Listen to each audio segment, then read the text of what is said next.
are Ryan Howard and Jimmy Rollins and Chase Utley.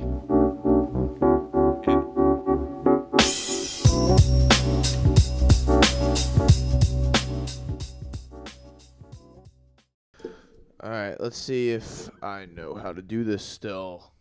Hello, everyone. My name is Matt McSweeney. I am the ringleader of this, formerly of the Hot Take Hot Boxer. I guess it still is.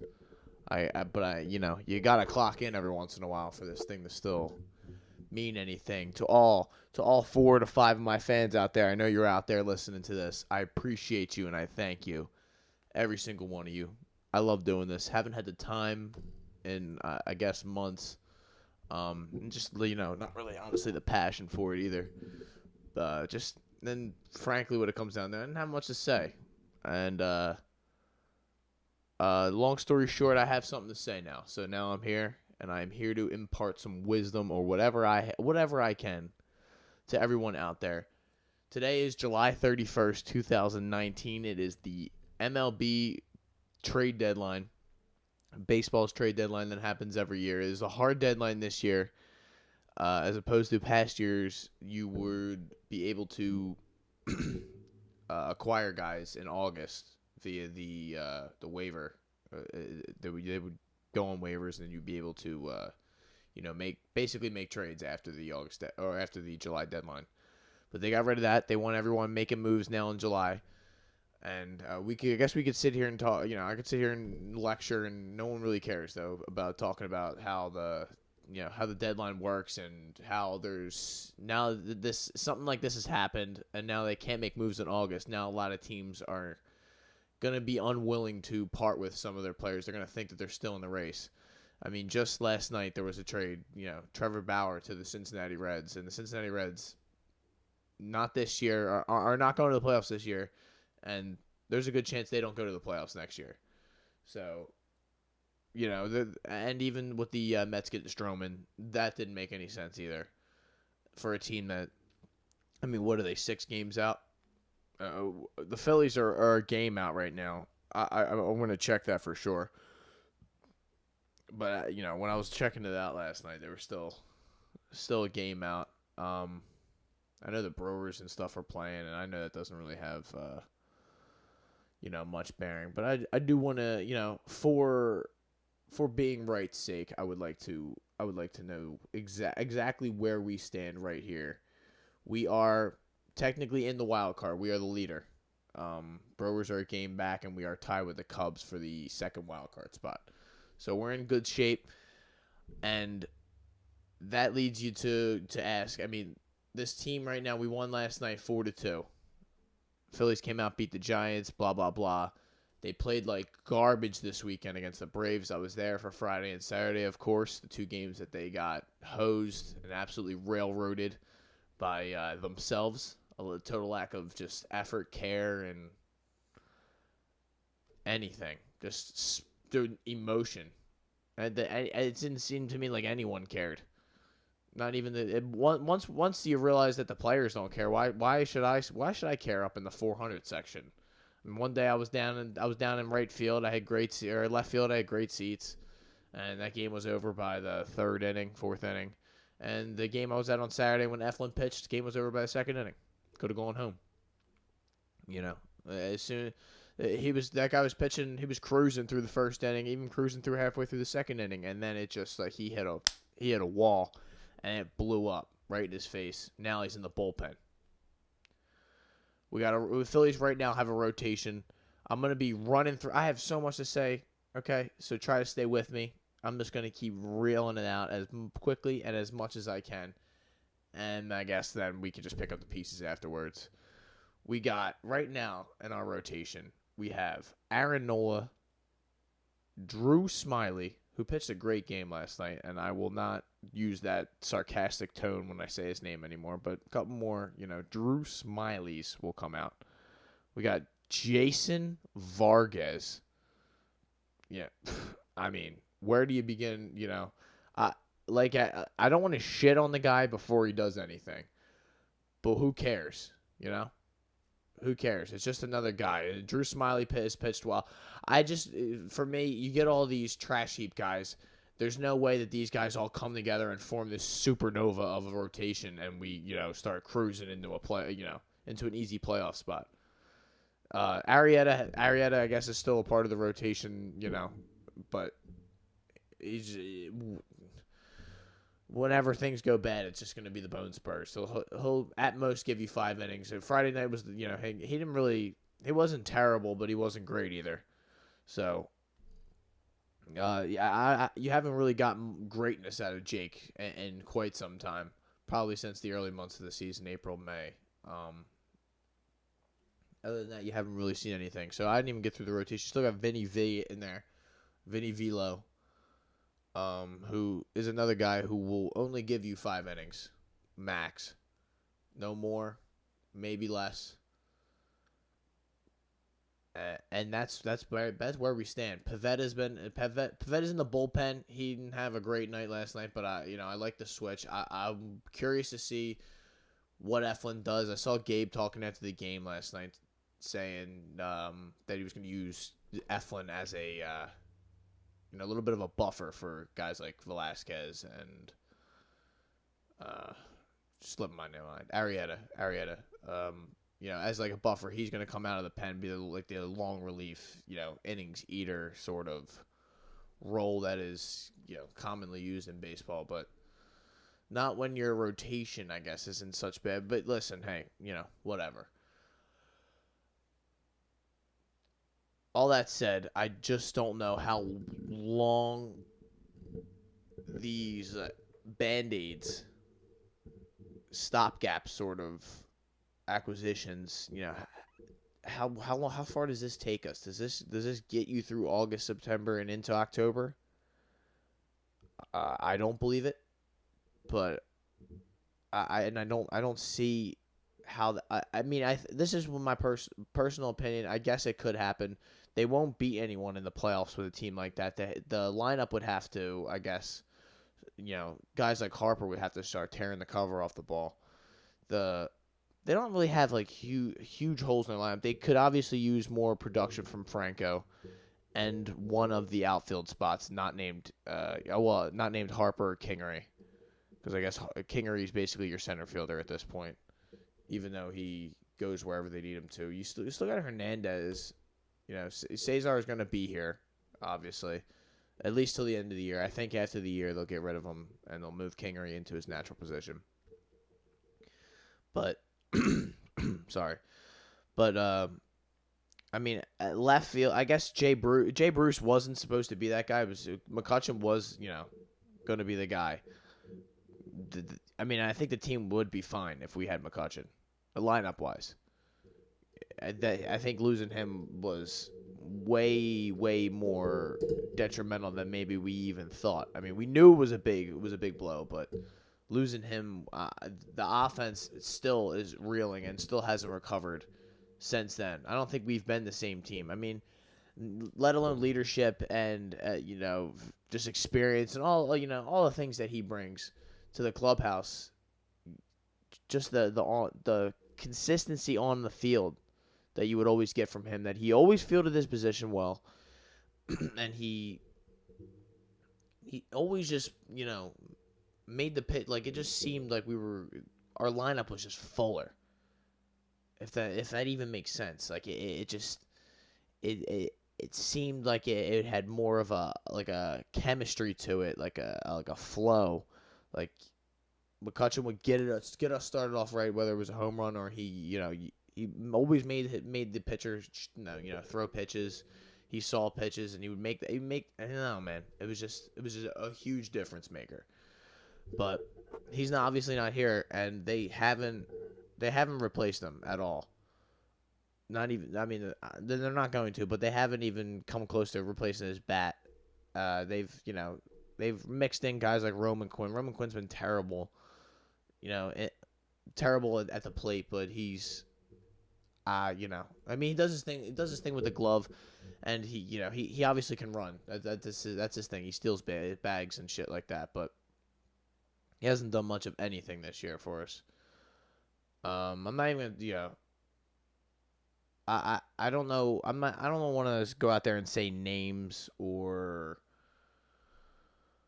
I don't know like who. I don't want the Phillies to see. This is the problem I'm having. I want them to. I want to scream at the team to say go out and get somebody, which I have been. If you follow me on Twitter, at Matt McSweeney.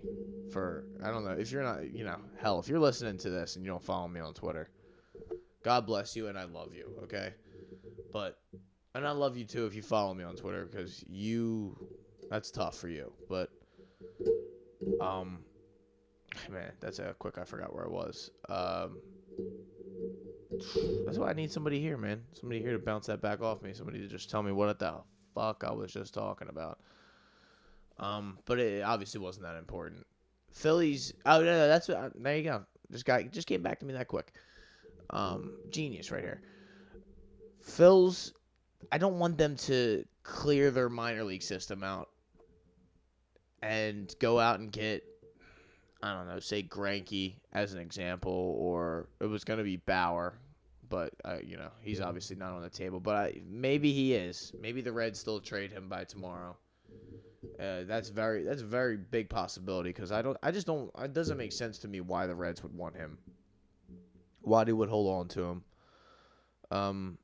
I mean, excuse me. I guess they want to remodel their team, change the rotation. They have Castillo, they have Sonny Gray, they have a pretty good rotation, but they're not winning anything this year or honestly next year. Their lineup is trash. They don't really have depth or anything. Well, having Trevor Bauer for this year, and then he goes to arbitration this year, and then you have to let him walk next year or maybe trade him at the deadline next year. Maybe that's the thought. It just like getting something for Puig that of value that you could maybe flip into something else. Maybe that's the thought process behind it, but personally, I don't understand it. But back to the Phils. What do you do? Where do you go? What's the right move? Because guys like obviously Alec Baum for me, not happening. I don't care what it is. I don't care who you come to the table with, unless his name's Bellinger or Yelich or something like that. And I know that sounds crazy, but I'm not giving him up. I want to see what he's got. He's got and honestly in a position of need. Third base, Franco hasn't held up his end of the bargain. He's been given multiple opportunities. He's serviceable. I'll say that his glove is serviceable, but his bat is way too streaky.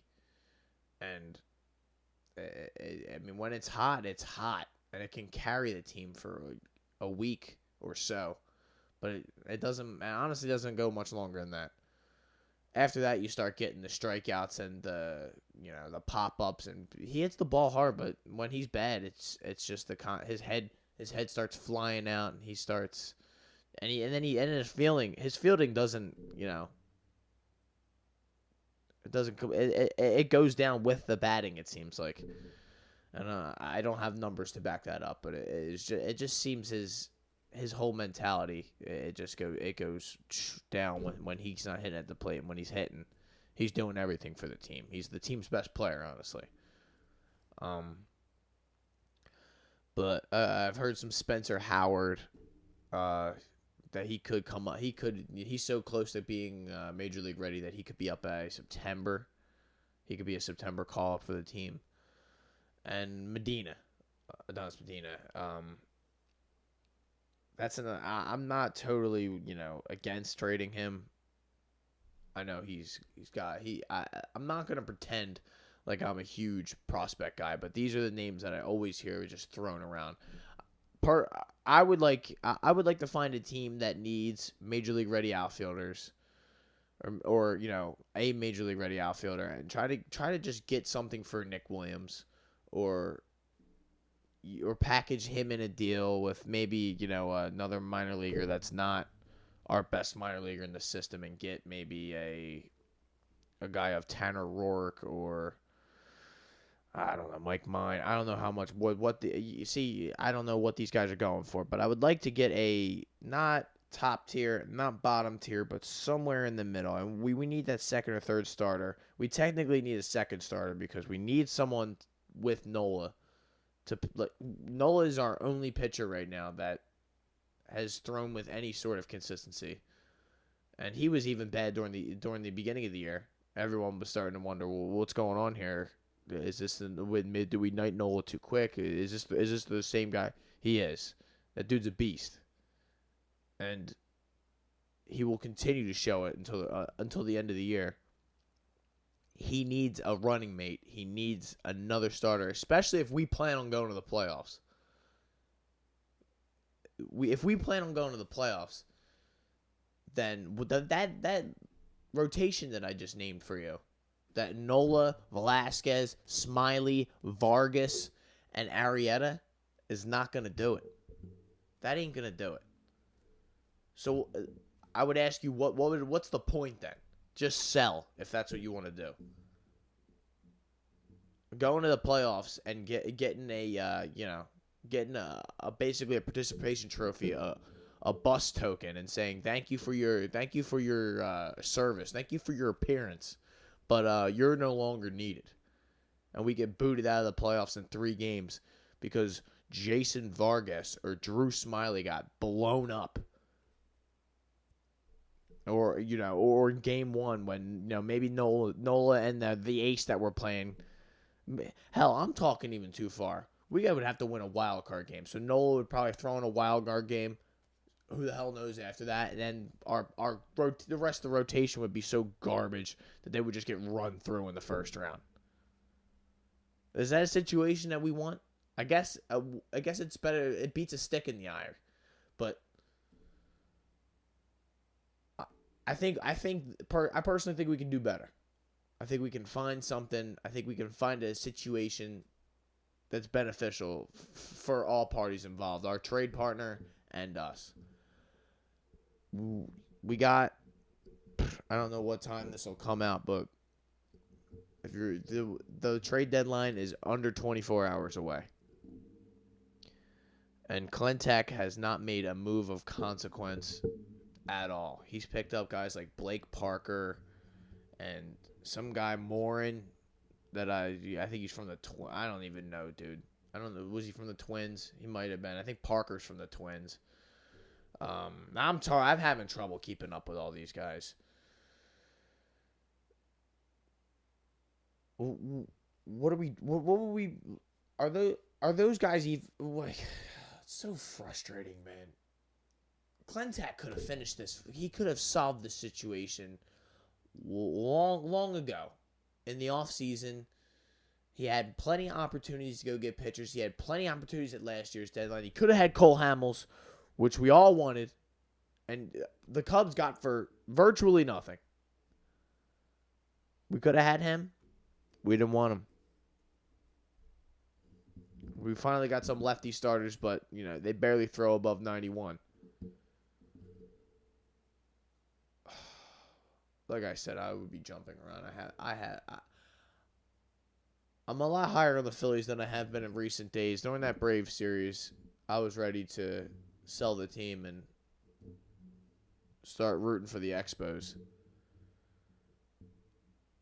I had enough. The problem I always have with my sports teams, obviously a big sports guy, but the problem I will always have is when the team just comes out and they just don't care. So what? It's going to happen either way, We're here, we're getting paid. Who cares? That's what it seemed like to me. Friday and Saturday, more so Saturday, it seemed like. And I can never understand when you got your ass beat the night before by your rival, the team you're trying to catch in the division. They dribbled you, and then you come back the next night and you get your ass beat worse than you did the night before. It's disgraceful. And I think that a lot of it has to do with the fact that there is no leadership in the locker room. whether that comes from Gabe or I hear him whenever I count a lot on the veteran leadership in the locker room. These guys like Reese, he starts naming all of them. He goes through the whole thing.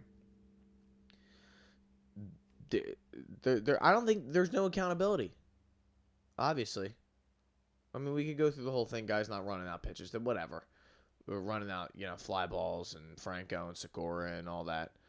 But it just seems to me like a lack of like effort on on game in and game out basis. The consistency is never there, and it hasn't been there from the beginning of the season. We haven't been able to string games together for a while. I mean, we win 2. Hell, if we win this next game, it's the Giants and we're at 3. We're gonna be freaking out. We're gonna love it. But right now, I mean, we're battling tooth and nail to try and win any game we can, and we're lucky that this wild card is so bad, that the NL is actually so wide open that we are even in this situation. I mean, we're 56-50. I don't know how that is. I don't know how we got there. Unreal. We started off so good, I guess, and then we went like boom, and then bang, and then I guess this is us trying to get our feet back underneath us. But it only seems like we beat bad teams, or teams that right at our caliber. We can't beat I mean, I guess that seems stupid to say, but in order to be amongst those teams, you have to beat some of them every once in a while. Dodgers series, we split. That's probably the most impressive thing we've done in a long time. Since probably Milwaukee in like May or June, if my memory serves me correct. Baseball season's very long. But with all that said, you're still right there. It's right there for the taking. I mean, you might not catch the Braves, which, I mean, you who knows? There's a lot of baseball left to be played for them too. And I'll say, from my personal opinion, I doubt we catch the Braves. I don't think we're good enough, and I just think the Braves are better. They're just all around a better team. But that doesn't mean we can, I mean, we just, fold it up. Get Vargas and Smiley and say, well, if it works, it works. You put us in this situation, Matthew. All right, Mr. Klentak. And I feel like I can call you Matthew because we share the same name. You got to help us out, man. Bryce said, you got to help us. We're in this thing. We just need a little bit of a push. That's something you can provide. But I don't know what that is. I don't see a guy like Bumgarner. I mean, maybe you go after a bat, a third base, maybe a corner outfield. But something has to be done. You can't sit on your hands, and you can't just think that these Band-Aids on the bullet wounds are gonna do it. We're bleeding out, right? Well, I wouldn't even say we're bleeding out. We're more like, we were bleeding out for a while, but then like we started to we're starting to figure out, and we're like crawling back to the to the hospital. I guess in that fucked up analogy. Who knows? Who knows? I guess who knows? We'll know in less than 24 hours. But I just hope that it's not. I hope when we play the Giants tomorrow night that it's not. We have no trade deadline optimism, and it's just, all right, this is the squad we got, and we got to go forward. I mean, I didn't even talk about the bullpen. I mentioned the starters that are going to the bullpen, but you got Neris. That's it. And he's not even as consistent, I guess, as you would like him to be, but he's consistent enough for my liking. When we bring him into the game to close, he does his job more often than he doesn't. You got guys like Robertson, who just never played, okay? So he came out, walked like, the bases loaded or whatever, and then we never saw him again. Nishek, probably never going to see him, or not going to see him this season. And Tommy Hunter. All three of those guys. Not going to see them again this season. So, bullpen, I guess you have made right or have improved by putting your shot-out starters in there and hoping that, I think Eflin and Pivetta both have, good stuff, I guess you could say. They had potential, and I guess that as a starters, and that hasn't worked out. But they have great stuff as pitchers. Pivetta comes into the game, not last night, but what was it, the Sunday game. He came in, pitched the 8th, I believe, and he had electric stuff. He's throwing 97, 98, and he's got that change up in the car. Dude, it looked good. But then you come in the night, it didn't work. All right, his stuff wasn't working. It is what it is. Got Eflin. We don't know what he looks like in. Vinny V was moved to the bullpen. He didn't wrap his head around it. He wasn't able to, I guess, grasp what the mentality is or what it's like to be, coming out of the bullpen, or he just didn't like it and said, "Fuck it, I'm not doing it," and didn't embrace it. Pivetta, it seems that he's trying to, I think this is his second time around in the bullpen. He's trying to embrace it more this time. And I think they should give him more time in there. I think he does have electric stuff that, we have been lacking from dudes coming out of the bullpen. And like I said, I didn't finish, but Eflin, I'm curious to see. I think I've always believed in Eflin. And he just continually proved me wrong. I always thought that he could be like that second guy next to Nola. Arrieta's not him, so we just need that second guy. I always thought it could be Eflin this year, and he's shown me a little bit, but then he just blew. His pad is so bad, and it's obviously not going to be him unless something unforeseen happens, like injuries that he's forced back into the rotation, or we keep doing musical chairs and another guy blows up and we throw him back in there. But as it pertains to the Phils, I guess that's basically all I would have to say about that. I need to see the Phillies win consistently, and 2 beat good teams that are above us in the playoff race. Like, win series against them, and then I'll really start to believe. Right now, I just believe that this team is, could play in the wild card game. I don't know if they'll win it, but they could play in it. And I guess if you count that as the playoffs, yeah, okay. But you play all 162 games and you go and play one game and lose it. I don't think you made the playoffs. You win that game, you made the playoffs. But we'll see. I wanted to talk about that Reds and Pirates fight real quick, though. That was crazy. All respect to Amir Garrett for taking on the entire Pirates team by himself. Going in there. He's lucky that left hand didn't land. He was going for blood with that thing. And I like how he pointed out the guys that he was going to hit.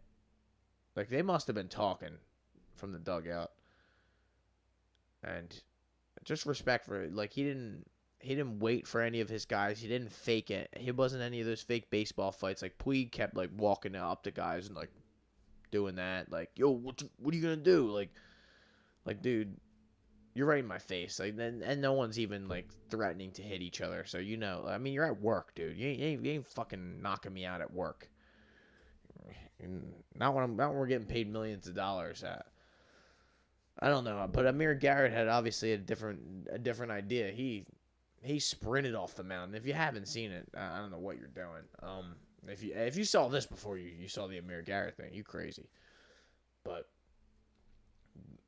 all respect to him. He's so, like I said, he's so lucky that punch didn't land. Puig, while that's going on, gets traded to the Indians for Bauer and the Bauer deal and a 3-team deal.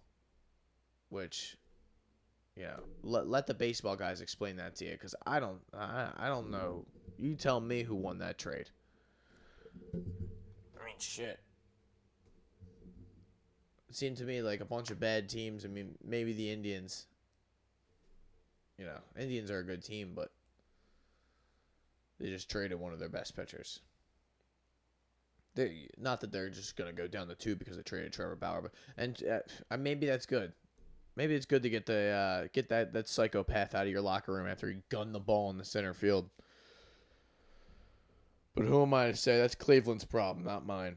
So that's probably all I got Phillies wise. I did want to talk, or baseball wise, I did want to talk a little bit about the Sixers, or Ben Simmons and his jump shot and the hysteria that surrounds the jump shot. We got people that are clipping off these pickup games that are being played. I don't know where, and honestly, I don't care. But these pickup games that have Devin Booker and Wiggins and Trey Lyles, and they got some NBA players in there, which it's pickup, dude. They're working out in the summer. That's great. The argument was always, we will want to see it against NBA talent. People are like, dude, you know who's in the gym? It's Devin Booker, and it's such a. I'm like, it's that. Come on, that is such a stupid thing to say. Yeah, that's NBA talent, and I guess you are answering the guy's question, but no one cares if Ben Simmons. I don't think you should care if Ben Simmons is shooting a jumper in a pickup game in some high school gym somewhere. That doesn't matter. I understand it's encouraging and it's better than nothing. It's better than him being scared at all to shoot the jumper, which he is in the NBA, and he wasn't anywhere else. It seems like. He's willing to shoot that thing in high schools and college and wherever. If you probably have a pickup game down the park, you throw that thing to Ben in the corner, he's jacking that thing up. But once James Johnson backs off of him, no. Or we got who was covering him? What we got? Pascal Siakam or whatever. He's like, hey, no. This is a too high of a leverage situation. This pressure, too much for me. I'm going to pass it off. Or I'm going to come in and I'm going to drive in and shoot a contested hook shot over my right shoulder. It's for me, it's just so frustrating, and this conversation's been had a million times. But I think it's a little different this year because I think the Sixers' success depends on whether he is willing to take reins of the offense and just let it all fall on let the pressure fall on his shoulders. Like, we are gonna win or lose based on if I have developed my offensive game. Now, one thing I did see in those videos that I actually did like and I thought was encouraging and actually did matter to me was the fact that it seemed like his like post fadeaway. He's more comfortable. It looked like even in those pickup games in that post, you could tell in the NBA he's not very comfortable when he's back. He's backing smaller guards down, which he should be. So he's 6'10". He has guys that are 6'3", 6'4" sometimes covering him. You got to be able to back them guys down, and you turn your shoulder, hit a post fade. You fade away right in their face. There's no one blocking your shot. It would be one of the most unstoppable moves in the NBA. But whether he just doesn't feel comfortable or he hasn't been willing to learn it, so far, that has just, for me, like crippled and just hindered his game. He would be the MVP. He would be the best player in the league. He would be on Giannis level if he was just willing to shoot it. Giannis is willing to shoot it. He's not a great shooter. Giannis, by no stretch of the imagination, is a great shooter. You saw him working with Korver in the offseason. I saw videos of him or whatever. That can't hurt, right? You got one of the best shooters in the league trying to teach you the mechanics of it. But at least Giannis is willing to shoot it. In NBA games, in the playoffs, when it matters. Ben has to be willing to do that. He has to be willing to Just let it fall on him and let the jokes come out. I don't know what he's scared of. I don't know. I always think like what would be the reasoning for him not to shoot the jumper? Okay, he doesn't think he'll make it. Yeah, he's scared of what people will say. The team can. I've heard him say that there's better shots. The team can, we can get better shots. We have so many guys on this team or whatever. Those are all bullshit excuses. Him even, and I've said this a million times. I don't know about on this podcast, but just in general, his willingness to shoot that jumper, his just giving that defender the idea that I might pull this in your face, will just make that defender hesitate a little bit and give him that little second that even if he doesn't want, they throw it to him, bang, like he's out of the 3, and he pumps, and that guy runs out. Boom! He shoots right in and throws down one of them crazy tomahawk. Boom! Dunks. Could easily happen, but it's not a threat. No one has to run out on him. You can stay in the paint and wait for him to come to you because he's going to come to you if he wants to score the ball. He's not going to shoot that. We've seen it. He ain't going to do it. We've all left him there. Crowd starts yelling, shoot, shoot, shoot. He ain't doing it. So the whole, like, what the form looks like, none of that shit matters. It doesn't matter at all. I see people breaking the shot down, and, dude, what are you doing? Who cares? Is he shooting it? Yes.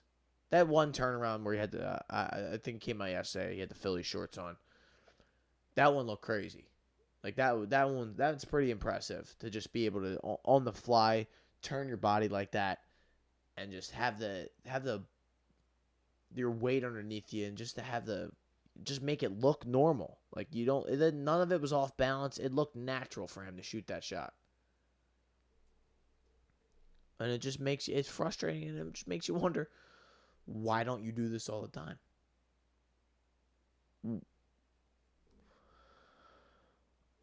What has stopped you from, or if you're that fearful, because that's, for me, it has to be fear. That you're scared of what people will say, that you're scared that you will come up short, that you'll miss, that it'll be so bad that there will be no point for you to shoot it. All of these reasons that I'm thinking of in my head it can't possibly be the reason why you wouldn't want to shoot. It's a fucking basketball game. It is not life or death. You shoot, you either miss or you make it. That's it. It ends there. And then you go back on defense and you play defense. Ben Simmons sneaks in 1 to 2 jumpers per game. Do you think his stats take that much of a hit? His shooting percentage, his whatever, his player efficiency rating, whatever, these crazy numbers that all the basketball geeks want to throw out? No, I don't think so. And maybe they will, but in the grand scheme of things, who cares? It does not matter. None of that shit matters. Your ability to just play without fear when the playoffs come around and just go balls to the wall and say, listen, I've put in the work. I've done everything I possibly can to prepare myself for this moment, this situation, and I need to let it fly. That's all I want from Ben. I know he works hard. I know he puts in the work every day to be the best basketball player that he possibly can be. He just needs to go out on the NBA basketball court in the Wells Fargo Center and show me what he's done this summer. Because he's such a young player. He has so much more room for growth. Even as a point guard. That guy doesn't even know how to play point guard. He barely knows. He's a great passer, but that's just one part of playing. That's just one part of playing point guard. He barely, the pick and roll, he can't really run it. because he doesn't have a jump shot. There's no reason for they don't have to play him. They don't have to hedge that screen at all. They can just go ahead. Because if it's Embiid rolling to the bucket, those two guys can just stick with him. Embiid rolls. Embiid's double on the roll. And then, even if you do come out hard, Ben doesn't really have like that, I guess, the ball handling. His ball handling for me isn't really I think it could be better. I'm not saying that it's trash, but I just know it could be better. But that's the guy. Joel goes without saying. But I think the things that Ben can get better at, it's a lot easier for Ben to improve than it would be for Joel. Joel will take lifestyle changes and just to change the way that he is. I get I don't know. I don't know what Joel can do better other than to just refine his offensive game, be more efficient, stop turning the ball over as much. But I think that all would come. I think Ben becoming an enormous offensive threat. And just, I mean, obviously, I'm not even talking about Al Horford and any of the offseason additions. That goes without saying. I'll have plenty of different, thoughts and opinions on that as the season gets closer. I don't want to go. That's to me, that's old news. We've all talked about Al Horford. We know what that's going to be. I don't want to go down that road, but I want to talk about Joel and Ben. Because those are the two guys that's who's going to lead us to the promised land. Those other guys are just filler.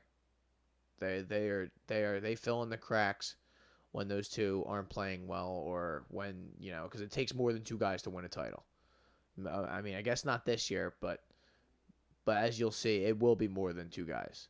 I mean, you see the Lakers team. That team is deep. You go down their roster of Avery Bradley, Danny Green, Rajon Rondo, JaVale.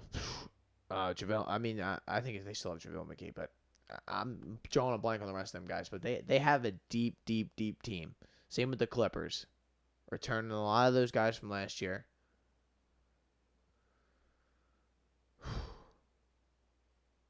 But Ben, it's all about Ben and Joel. Especially Ben, though. Joel's going to do his thing. He always is. He's going to score the ball. He's going to be a menace on the defensive end. And obviously there are, so a few things that he can change with Ben. All he needs to do is just put himself out there. Be willing to just fall and die on your sword. Just die on that hill and say, this is who I am.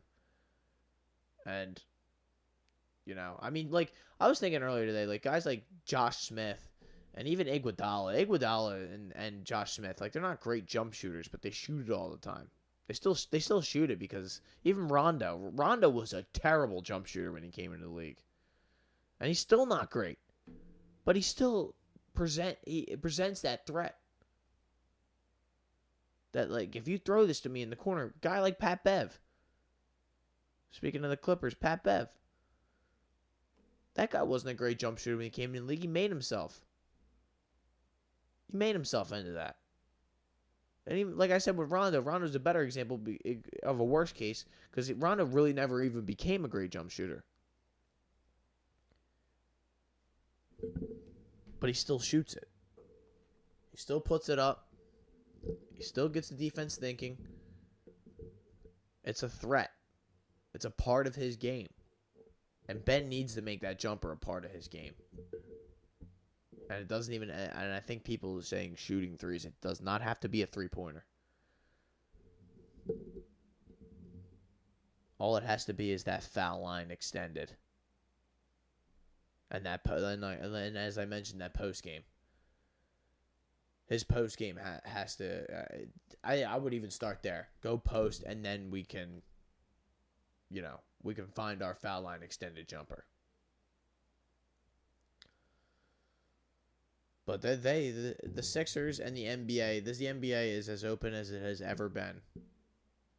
Probably since I've been around. I mean, I was born in 95. We got the Lakers, Shaq and Kobe dynasty. I'm talking about since I've basically been watching sports. I mean, '03, and then you had like the Spurs who kept going back and forth. I mean, there was never a time in my life, I would say, that this many teams had really had a legitimate chance to win a championship. I mean, there's going to obviously be favorites, as there always is. But there are a lot of teams that you think could, and people. I'm just so you got the Sixers and all that, and you got the Lakers, Clippers, Rockets, the usual suspects. But even teams out west like the Jazz, Nuggets, I mean, hell, who said that who thought the Raptors could win? It obviously took some unforeseen circumstances, but anything can happen.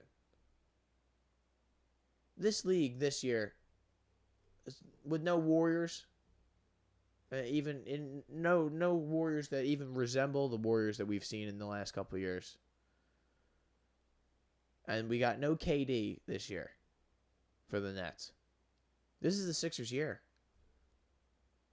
This is as good as an opportunity as they will get, maybe for the foreseeable future. The league's only going to continue to get stronger. So the Sixers have to capitalize. They have to give it their absolute best shot. Every player. It's going to take every ounce of every player. And I just truly, truly believe in my heart, man, that it all comes down to Ben Simmons. I just think that this team,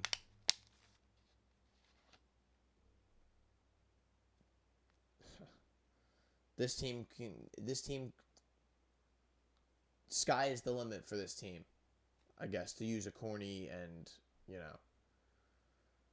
corny whatever, but this team can go wherever they want if Ben Simmons is willing to take them there. If he's willing to take that on himself and say, "All right, fellas, I'm taking you guys here." Joel's gonna always do his thing. He's always gonna be dominant on both ends of the floor, but the guy needs a counterpart. He needs help.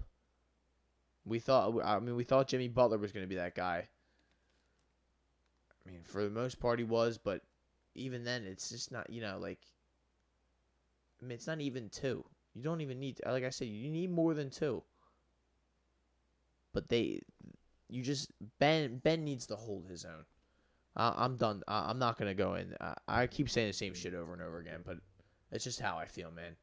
We need the best Ben Simmons that we possibly can get this year, if we plan on doing anything.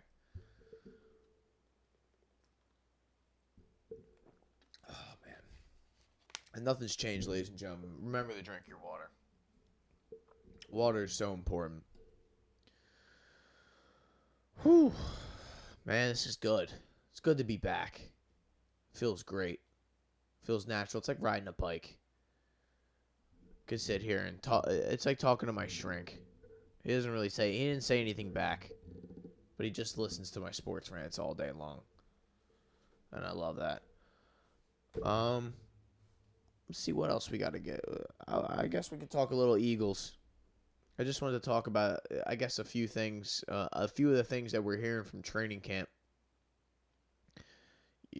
Training camp. Take it with a grain of sand. But a couple of things that I guess that I'm looking at. Everyone's saying how good Carson looks. He looks like he's slimmed down. I guess last year he was, a little, I guess because people keep saying that he was a little chunkier last year compared to, the year prior, which I'm sure most definitely has something to do with the fact that the guy had a torn ACL and wasn't able to do the same, workout regimen, and probably wasn't, eating. Probably even if he was eating right, he wasn't able to burn off the, the usual stuff that he always does. Look at me talking like a nutritionist, but they're saying that he looks incredible, and that the connection between him and Deshaun. I mean, all this, honestly, though, all this training camp is bullshit. I don't even know why I'm even bringing this up, because it's another situation where I don't really care. It's just training camp. I don't think anything's to be, really figured out or learned from it. What I do like to hear, and what I have heard from multiple people, and I believe it, and I want to believe it, honestly, Miles Sanders is the real fucking deal. And that is a good thing for us. Because the Birds need a guy like that. A guy who can be a bell cow that we can just give the ball to. Sorry about that. Give the ball to in any situation, first, second, or third down, and he can just go and do his thing. And he's not even you don't have to, though. But he has that ability. He is he's a do-it-all running back.